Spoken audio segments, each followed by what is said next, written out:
मतलब सोचिए, एक खालिस्तानी जो भारत के संविधान में भरोसा नहीं करता, एक खालिस्तानी जो अलग देश की मांग करता है, एक खालिस्तानी जो भारत के टुकड़े टुकड़े के सपने देखता है, एक खालिस्तानी जिस पर आरोप है कि उसे आईएसआई फंडिंग मिली भारत में अस्थिरता फैलाने के लिए। उसकी रिहाई से एक पार्टी को बहुत पीड़ा हो रही है, बहुत कष्ट है। पार्टी का नाम कांग्रेस है और कांग्रेस के नेता का नाम है चरणजीत सिंह चन्नी।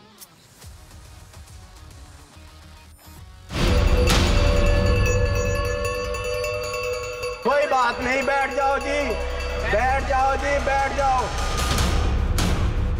20 लाख लोगों द्वारा पंजाब में मेंबर पार्लियामेंट चुना गया और वो एनएस से लगाकर अंदर रखा हुआ है। विड्रोवल को खड़ा करने वाली कांग्रेस पार्टी थी, आज अमृतपाल का समर्थन करने वाली कांग्रेस पार्टी है। अद्धी कांग्रेस कुछ और बोली जाती है, अद्धी कांग्रेस कुछ और बोली जाती है ना। सो ये उन्होंने का स्टैंड है। गांधी परिवार ने इसी तरह पंजाब को आगे इतने साल तक आतंकवाद में धकेला था और चरणजीत सिंह चन्नी उसी रास्ते पे फिर पंजाब को ले जाना चाहते हैं। उसकी कंस्टिट्यूएंसी के लोगों की बात यहां नहीं रख पा रहे, ये भी इमरजेंसी है। कि इंदिरा गांधी का हत्यारा खालिस्तानी और खालिस्तानी का समर्थन कांग्रेस का, बाहर कांग्रेस जय चन्नी। संविधान के मुताबिक जो अमृतपाल जी को सुख सुविधाएं जब मिलनी चाहिए वो मिलनी चाहिए।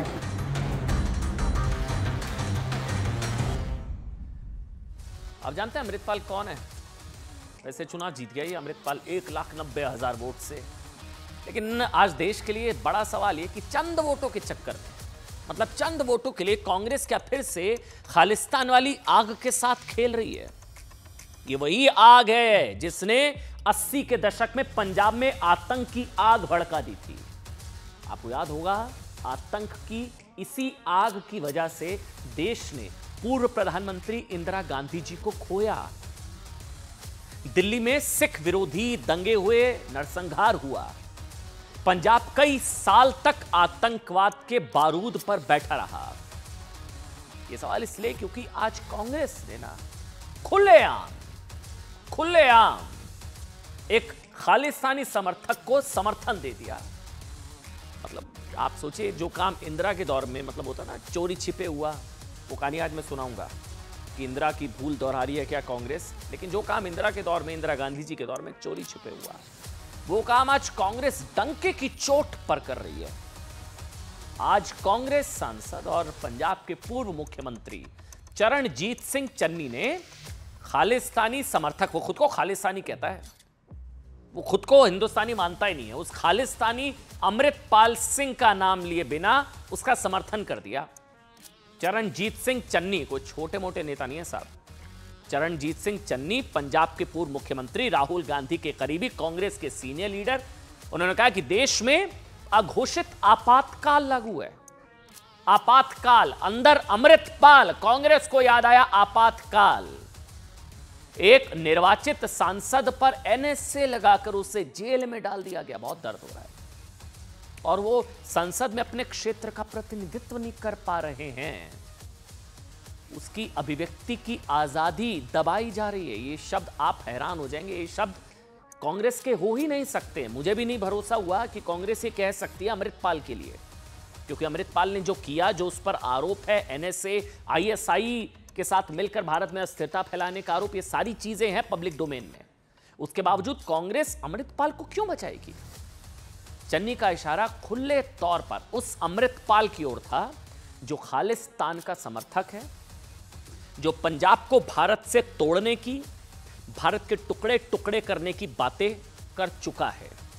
कांग्रेस सांसद चरणजीत सिंह चन्नी के इस बयान पर बीजेपी सांसद रवनीत सिंह बिट्टू पूरी तरह से भड़क गए। वो भी इस कदर, वो दौड़ते हुए चरणजीत सिंह चन्नी की सीट पर आ गए। बिट्टू, आप जानते हैं इनको इतना गुस्सा क्यों आया? क्योंकि रवनीत सिंह बिट्टू पंजाब के पूर्व मुख्यमंत्री और कांग्रेस के बड़े नेता रहे बेअंत सिंह जी के पोते हैं। और आज उन्होंने कहा कि बेअंत सिंह जी ने देश के लिए शहादत दी थी, कांग्रेस पार्टी के लिए नहीं दी थी। लेकिन बेअंत सिंह का हत्यारा खालिस्तानी और खालिस्तानी आतंकवादियों ने बेअंत सिंह जी की अगस्त 1985 में हत्या कर दी। नवनीत सिंह बिट्टू सुनकर हैरान हो गए कि कांग्रेस से खालिस्तानी को क्यों बचा रही है। नवनीत सिंह बिट्टू इतना नाराज हुए, वो उन्होंने अपनी बात रखी। इसलिए शायद खालिस्तानी समर्थक के लिए कांग्रेस की तरफदारी पर नवनीत सिंह बिट्टू बुरी तरह से भड़क गए। बाद में न्यूज 18 इंडिया से बात करते हुए बिट्टू ने कहा कि अमृतपाल खालिस्तानी है, कांग्रेस को उसका समर्थन करते हुए शर्म आनी चाहिए। बीजेपी ने भी कहा कांग्रेस बहुत खतरनाक खेल खेल रही है। हम भी कह रहे हैं ये क्या कांग्रेस आप फिर उसी आग से खेल रही है जिस आग ने पंजाब को बारूद पर बिठाया? क्या कांग्रेस बहुत खतरनाक खेल रही है? एक खालिस्तानी की रिहाई जिसने देश में आग लगाई या पंजाब में कम से कम आग लगाई, वो सब मैं आपको बताऊंगा कैसे इसने थाने को बंधक बना लिया था, इस पर एनएसए लगा। उस खालिस्तानी जो भारत के संविधान पर भरोसा नहीं करता, वो खालिस्तानी जिस पर आईएसआई की मदद से भारत में अस्थिरता फैलाने का आरोप, वो खालिस्तानी जो भारत के टुकड़े टुकड़े करने का सपना देख रहा है, और उसके बचाव में कौन उतरा है? जो संविधान बचाने की बात करते हैं। हाथ में संविधान, मतलब संविधान बचाने की बात करने वाले जो संविधान को नहीं मानता उसकी रिहाई की बात कर रहे हैं। बीजेपी कह रही है कि कांग्रेस बहुत खतरनाक खेल खेल रही है। जिस तरह कांग्रेस की वजह से पंजाब में खालिस्तानी आतंकवाद की आग सुलगी, उसी तरह कांग्रेस फिर से उसी आग से खेल रही है। सारे रिएक्शन सुनिए अब आप। 20 लाख लोगों द्वारा पंजाब में मेंबर पार्लियामेंट चुना गया और वो एनएस से लगाकर अंदर रखा हुआ है। फ्रीडम ऑफ स्पीच, उसकी कंस्टिट्यूएंसी के लोगों की बात यहां नहीं रख पा रहे, ये भी इमरजेंसी है। उसने आज जितना गलत बोला है, देश के एज ए एमपी नहीं, देश के दुश्मन तरह यहाँ पे बात की है और देशद्रोही की तरह यहाँ बात की है। पहले उन्होंने सिर्फ अमृतपाल की बात नहीं की, उसके आड़ में उसने जो एनएसए लगा हुआ है वो उसने कहा भी किसानों के ऊपर लगा हुआ है।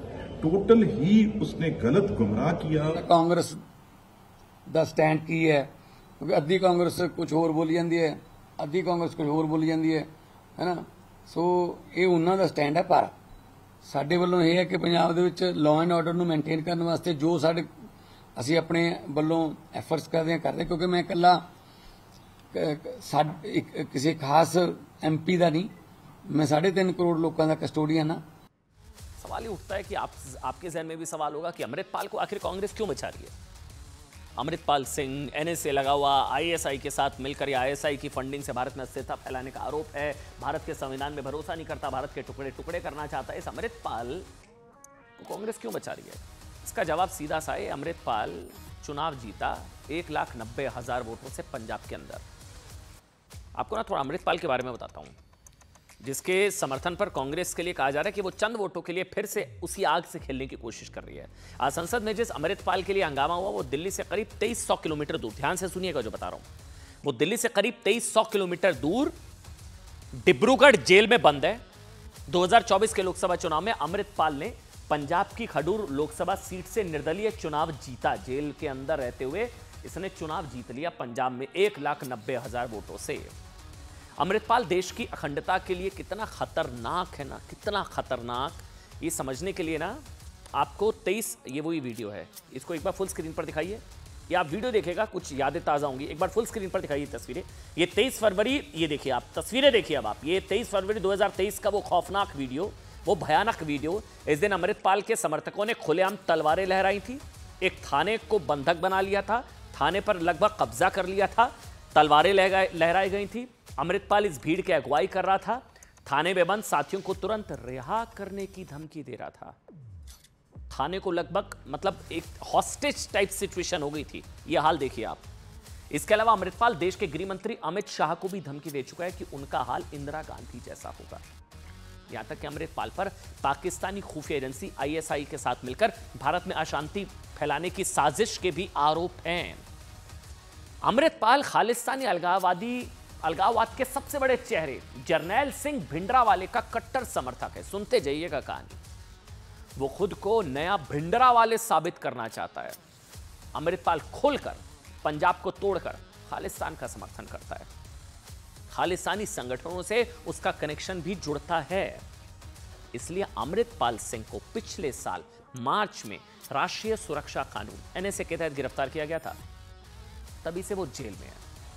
देखिए, इसी अमृतपाल का कांग्रेस अब खुलकर समर्थन कर रही है। मतलब बाकी हैरानगी है, कांग्रेस पार्टी चरणजीत सिंह चन्नी खुलकर समर्थन कर रहे हैं एक खालिस्तानी का, जबकि अमृतपाल सिंह का समर्थन उस खालिस्तान के लिए है जिसने 1 साल पहले ही कनाडा के ब्रैम्पटन शहर में पूर्व प्रधानमंत्री इंदिरा गांधी जी की हत्या की झांकी निकाली थी। ऑपरेशन ब्लू स्टार के ये वो तस्वीरें मैं फिर से बताऊंगा इन तस्वीरों के बारे में। इंदिरा गांधी, देश की पूर्व प्रधानमंत्री स्वर्गीय इंदिरा गांधी जी की हत्या, खालिस्तान। लेकिन 1 साल पहले कनाडा के ब्रैम्पटन शहर में पूर्व प्रधानमंत्री इंदिरा गांधी जी की हत्या की झांकी निकाली गई थी। आज कांग्रेस खालिस्तानी के साथ है। ऑपरेशन ब्लू स्टार के 39वीं बरसी से पहले 4 जून को कनाडा के ब्रैम्पटन में निकाली गई इसी परेड में इंदिरा गांधी के पुतले को खून से सनी हुई साड़ी पहने हुए खड़ा किया गया था। ये खालिस्तानी समर्थकों का काम था। पूरे देश में आक्रोश था कि इंदिरा गांधी के साथ ये सुलूक ठीक नहीं है। तब विदेश मंत्रालय ने इस पर औपचारिक आपत्ति भी जाहिर की थी। लेकिन कांग्रेस सोचिए आज किसके समर्थन में, एक खालिस्तानी के समर्थन में। इसके सामने 2 शख्स, ये जो तस्वीरें थी इंदिरा गांधी जी के पुतले के सामने 2 शख्स बंदूक ताने खड़े थे, पीछे लिखा था बदला। खालिस्तानियों की इस हरकत पर देश का खून खौल उठा। विदेश मंत्री एस जयशंकर ने सख्त आपत्ति जताई थी। अब सवाल सुनिए कि आखिर क्या वजह है, मतलब वोट बैंक या कुछ वोट इतने जरूरी हो गए, क्या वजह है कि कांग्रेस इंदिरा गांधी की हत्या की परेड निकालने वाले खालिस्तान के समर्थक अमृतपाल का समर्थन कर रही है? सवाल इसलिए भी क्योंकि वहां तो परिवार से लोगों को खोया गया। हम सब ने तो देश की पूर्व प्रधानमंत्री इंदिरा गांधी जी को खोया, उन्होंने तो परिवार के सदस्यों को खोया कांग्रेस पार्टी ने। सवाल इसलिए भी है कि अभी तक कांग्रेस के किसी बड़े नेता ने चन्नी के बयान से ना तो किनारा किया, ना किसी ने कहा कि ये चन्नी का निजी बयान है। क्योंकि अभी चन्नी ने ऐसा कहा, वो बीजेपी कह रही है कि राहुल के इशारे पर कहा, राहुल वहां बैठे थे, उनकी सहमति थी। अब हमें नहीं पता, लेकिन ऐसे बयान का कांग्रेस ने अभी तक कोई डिनायल नहीं किया कि हम लोग नहीं समर्थन करते इसका। कि इंदिरा गांधी का हत्यारा खालिस्तानी और खालिस्तानी का समर्थन कांग्रेस का, वाह रे कांग्रेस जय चन्नी। ये भारत की संप्रभुता पे हमला है, इस पर कार्रवाई होनी चाहिए। भारत को तोड़ने की बात करे, उसको किसी बात बोलने की इजाजत नहीं चाहिए। चरणजीत सिंह चन्नी एक बहुत ही डेंजरस गेम खेल रहे हैं, जो कि कांग्रेस की शुरू से आदत रही है। गांधी परिवार ने इसी तरह पंजाब को आगे इतने साल तक आतंकवाद में धकेला था और चरणजीत सिंह चन्नी उसी रास्ते पे फिर पंजाब को ले जाना चाहते हैं। बड़ी खबर इस वक्त आ रही है, दिग्विजय सिंह ने समर्थन कर दिया चरणजीत सिंह चन्नी के बयान का। यह बहुत बड़ी खबर इस वक्त मुझे मिल रही है। अभी खबर है कि चन्नी के बयान के समर्थन में उतरे कांग्रेस के वरिष्ठ नेता दिग्विजय सिंह। कहा चरणजीत सिंह चन्नी हमारे बड़े नेता, जो कुछ कहा सोच समझकर कहा होगा। मतलब क्या ये अमृतपाल की रिहाई, अमृतपाल के समर्थन में, खालिस्तानी के समर्थन में खड़ा होना क्या कांग्रेस की ऑफिशियल लाइन हो गई है? अब ये बहुत हैरान कर देने वाली खबर है। अब तक लग रहा था कि चरणजीत सिंह चन्नी पंजाब में सियासत के लिए इस तरह की बात कर रहे होंगे, कांग्रेस का इससे कोई लेना देना नहीं संभव था। लेकिन अब जो मुझे खबर मिल रही है उसमें तो दिग्विजय सिंह ने समर्थन कर दिया है। उन्होंने कहा है कि चरणजीत सिंह चन्नी हमारे बड़े नेता, जो कुछ कहा सोच समझकर कहा होगा। मतलब जो बीजेपी कह रही है कि राहुल गांधी के कहने पर या राहुल गांधी की सहमति से, कांग्रेस की टॉप लीडरशिप के इशारे पर चरणजीत सिंह चन्नी ने खालिस्तानी के समर्थन में बयान दिया। अब आपको बताते हैं कि अमृतपाल का समर्थन करके ना कांग्रेस फिर से वो जो मैंने शुरुआत में जिक्र किया था, वो गलती दोहराने की कोशिश कर रही है जिसने भारत की जमीन पर ऐसा भस्मासुर खड़ा कर दिया, जो आज तक खालिस्तानी अलगाववाद का सबसे बड़ा चेहरा, भिंडरा वाले।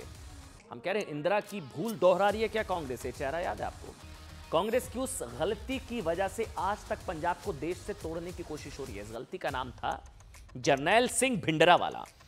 46 साल पहले यह गलती करने वालों में शामिल थी भारत की तत्कालीन प्रधानमंत्री इंदिरा गांधी, उनके बेटे संजय गांधी और 1977 में पंजाब के विधानसभा चुनाव हारने वाले तत्कालीन मुख्यमंत्री जैल सिंह। क्या हुआ? 1977 में पंजाब विधानसभा चुनावों में कांग्रेस, अकाली दल और जनता पार्टी के हाथों बुरी तरह हार गई। दोबारा से सुनिए, 1977 में पंजाब विधानसभा चुनावों में कांग्रेस, अकाली दल और जनता पार्टी के हाथों चुनाव बुरी तरह हार गई। ऐसा पहली बार हुआ था कि पंजाब में कांग्रेस चुनाव हार गई, एक भी सीट हासिल नहीं कर पाई थी। इन चुनावों से कुछ दिन पहले इंदिरा गांधी जी ने 25 जून 1975 को आपातकाल हटाने की घोषणा कर दी थी। इमरजेंसी लगाने का नतीजा ये, आपातकाल लगाने की घोषणा कर दी थी। इमरजेंसी लगाने का नतीजा यह रहा कि कांग्रेस को चुनाव में कुछ भी हाथ नहीं लगा। पंजाब के तत्कालीन मुख्यमंत्री जैल सिंह ये हार पचा नहीं पाए, हार से दुखी थे और इस बात से भी कि उनके खिलाफ बैठे जांच आयोग ने उन्हें मुख्यमंत्री रहते अपने पद का दुरुपयोग करने का दोषी पाया था। इसी दौरान कांग्रेस इस बात पर मंथन करने लगी कि पंजाब में शर्मनाक हार की वजह क्या थी। लेकिन मंथन के दौरान कांग्रेस के तत्कालीन नेताओं के मन में एक ऐसा खतरनाक विचार आया जिसने आगे चलकर खालिस्तान को नासूर बनने में मदद की। ये मैं नहीं कह रहा हूं, इस बात का जिक्र वरिष्ठ दिवंगत पत्रकार कुलदीप नैयर ने अपनी ऑटोबायोग्राफी में किया है। किताब का हिस्सा है जिसका नाम है बियॉन्ड द लाइन्स। इसमें उन्होंने लिखा है कि संजय गांधी ने जैल सिंह को सलाह दी कि वो किसी संत को ढूंढे अकाली दल के सामने खड़ा करने के लिए, मतलब वो किसी संत को ढूंढे जो अकालियों को टक्कर दे पाए। इसी कवायद में कांग्रेसी नेता 2 नाम लेकर संजय गांधी जी के पास पहुंचे। पहला व्यक्ति संजय गांधी के इंटरव्यू में फेल हो गया। ये भिंडरावाले का इंटरव्यू हुआ था साहब, कहानी बहुत दिलचस्प है, ये मैं नहीं बता रहा हूं, ये कुलदीप नैयर की किताब में है। पहला व्यक्ति संजय गांधी के इंटरव्यू में फेल हो गया, दूसरा व्यक्ति पास हो गया। जो पास हुआ उसी का नाम था जरनैल सिंह भिंडरावाले। इसके बाद कांग्रेस ने भिंडरावाले की समय समय पर पैसों और अन्य तरीकों से मदद की। कांग्रेस की शय के साथ जरनैल सिंह भिंडरावाले का कद पंजाब में बड़ा होता गया और एक मतलब इसको खड़ा कांग्रेस ने किया था। खालिस्तान, जो सबसे बड़ा खालिस्तानी का चेहरा भिंडरावाले, कांग्रेस ने इसको खड़ा किया। अकालियों से लड़ने के लिए एक संत खड़ा किया गया जो बाद में भस्मासुर बना और जिसने पंजाब में आतंकवाद की आग लगाई। नतीजा दिल्ली में दंगे और इंदिरा गांधी जी की हत्या। एक वक्त में भिंडरावाले का कद इतना बड़ा हो गया कि भिंडरावाले और उसके समर्थकों के लिए देश के कानून और संप्रभुता के कोई मायने नहीं रह गए। राजनीतिक शह की आड़ उसका आंदोलन देश के खिलाफ विद्रोह और कट्टरपंथ में तब्दील हो गया। 1982 में भिंडरावाले ने अकाली दल के साथ हाथ मिला लिया। 1982 में बनाया कांग्रेस ने, लेकिन 1982 में भिंडरावाले ने अकाली दल के साथ हाथ मिला लिया और अमृतसर के स्वर्ण मंदिर को अपनी गतिविधियों का केंद्र बना लिया। फिर आपको याद होगा भिंडरावाले और उसके समर्थकों का पूरे 2 साल तक स्वर्ण मंदिर पर कब्जा रहा। उसके बाद जून 1984 को सेना के नेतृत्व में ऑपरेशन ब्लू स्टार की शुरुआत हुई। ऑपरेशन ब्लू स्टार के दौरान 83 सैनिक शहीद हुए। हमारे 83 मतलब आज उस खालिस्तानी का बचाव जिस खालिस्तान की आग की वजह से हमारे 83 सैनिक शहीद हुए। 249 लोग जख्मी हुए। स्वर्ण मंदिर के अंदर पनाह लेने वाले कम से कम 493 कट्टरपंथी मारे गए। 10 जून 1984 की दोपहर को ऑपरेशन ब्लू स्टार खत्म हुआ और ऑपरेशन ब्लू स्टार से नाराजगी की वजह से इंदिरा गांधी जी की हत्या हुई और आज कांग्रेस, चन्नी, दिग्विजय सिंह फिर से उसी खालिस्तानी का समर्थन कर रहे हैं जिस खालिस्तान की आग की वजह से हमने देश की पूर्व प्रधानमंत्री इंदिरा गांधी को खोया। इंदिरा गांधी की हत्या के बाद सिख विरोधी दंगे हुए, यानी कि चंद वोटों के लिए कांग्रेस ने जिस भस्मासुर को जन्म दिया उसका नतीजा पूरे पंजाब में भुगता। इसलिए सवाल है कि कांग्रेस क्यों फिर से आग से खेलने की कोशिश कर रही है। क्या इंदिरा वाली भूल एक बार फिर से दोहराने की कोशिश कर रही है कांग्रेस?